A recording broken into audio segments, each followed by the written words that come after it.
Hello everyone, thanks for tuning in to Sims Workshop. I hope you're all having a wonderful day. So, today we're going to be reviewing Deadstream by Mara Moscow Moore.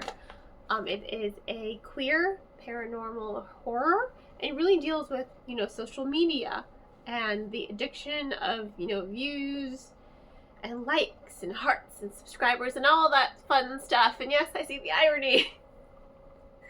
I definitely see the irony, and I appreciate the irony.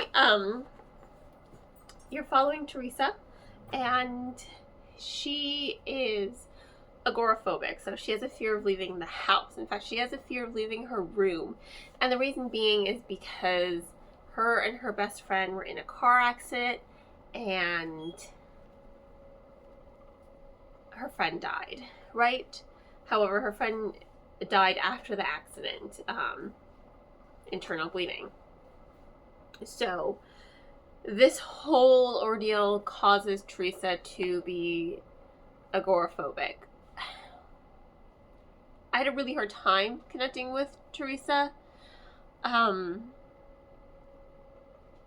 didn't really understand her fear. By the time I got to the end, I understood it better, but it was really hard to connect to her from the beginning because I wanted a little bit more. That revelation that happens all the way at the end, I think it would have made me feel a little bit more empathy for Teresa early on, because by the time you got to the end, that's when it made sense. And that's when I was just like, oh, okay, I get it. Because she left her friend next to the car to go get help because their cell phones weren't working. And, it was kind of scary. Her friend didn't die from the accident. She died from something internally. So I can understand the fear. I wish it had been explained better early on in the book, because there's a lot happening. The formatting of the book is really unique. It's really different because it's in the format of like streaming and chat. There's like an eternal, a narrative explaining what's happening in the scene. So it was really interesting, It was audio descriptive. There we go. So it was very descriptive in presenting the audio. Here's Brick. He's sitting at his desk, and his full description. So you get it.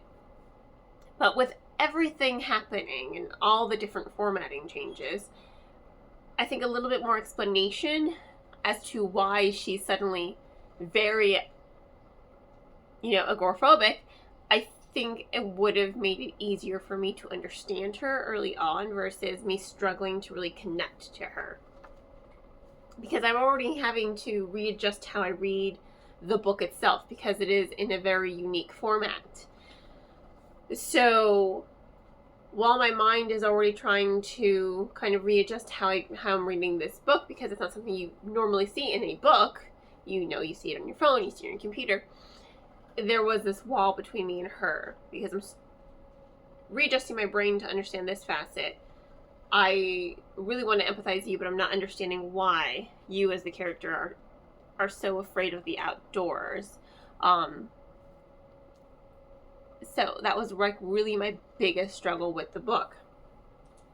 I will say there is a lot of character growth for Teresa. She's watching Brick. Something weird happens, with the whole chat. And Brick becomes kind of like frozen, just like dead almost, in his seat while he's live streaming, right? It's tell me, donate something, and then I'll do whatever you want me to do, right? And while he's live streaming this and Teresa's watching the live streaming, something that's you can only see on the screen pops out and kind of kills him or takes possession of him. So a lot of the story is Teresa trying to investigate this scenario. What she does is she discovers that it's all connected to this kid Kyle and the way he died. He died live streaming. His heart just gave out because he was on just like so much caffeine. We know things like that are unfortunately common. You know, people just get so addicted to their screens, and they get so addicted. I'm not going to say I'm not guilty of it.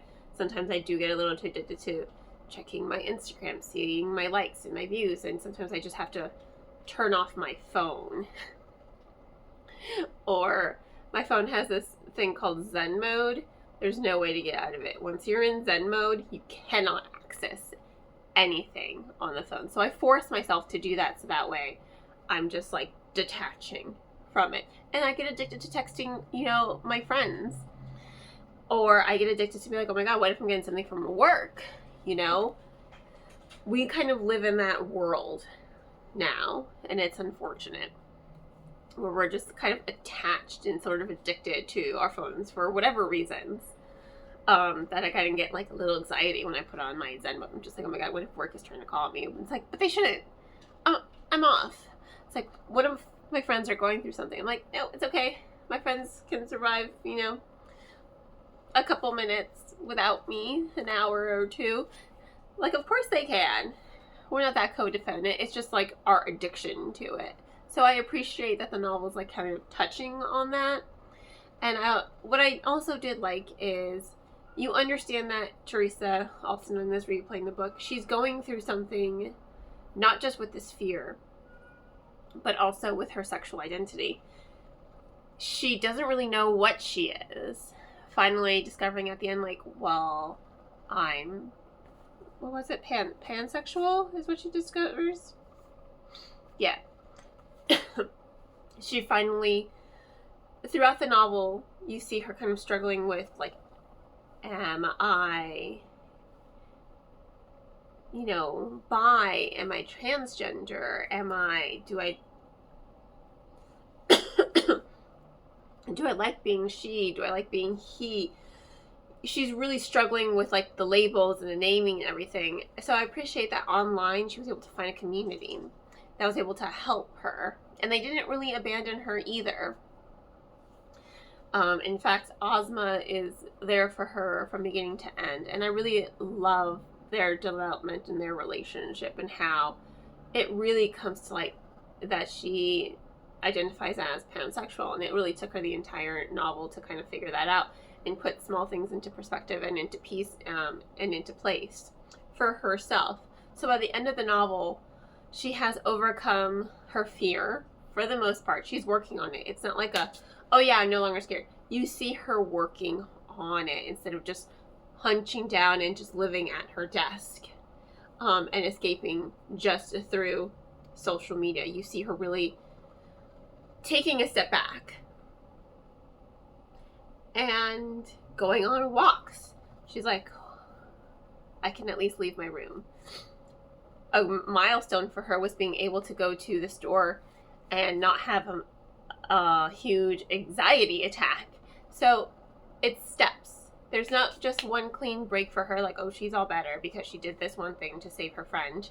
No, but that's development, and it's realistic. And I like that, and I appreciate that. I just wish early on I could have connected to her more. I wish it didn't take the whole novel for me to put her whole journey into perspective once you see how her friend died in the accident. You're just like, got it. Okay, it makes sense. I wish that had just been something that was revealed early on, so that way I could have connected to her more. So, you know, good book. I like the unique formatting. I thought it was really cool, really interesting. It didn't lose me at all. But it was something that was new and unique, so I had to like rewire my brain as I was reading it. And, you know, it was interesting. It reminded me of that movie, One Missed Call, if you ever saw that movie. And I quite like that movie. So, yeah, solid 3 stars. Solid 3 stars for this book. In any case, thank you all for tuning in. Please don't forget to like, subscribe, and share with our book loving friends. I hope you all have a wonderful rest of your day. And as always, happy reading.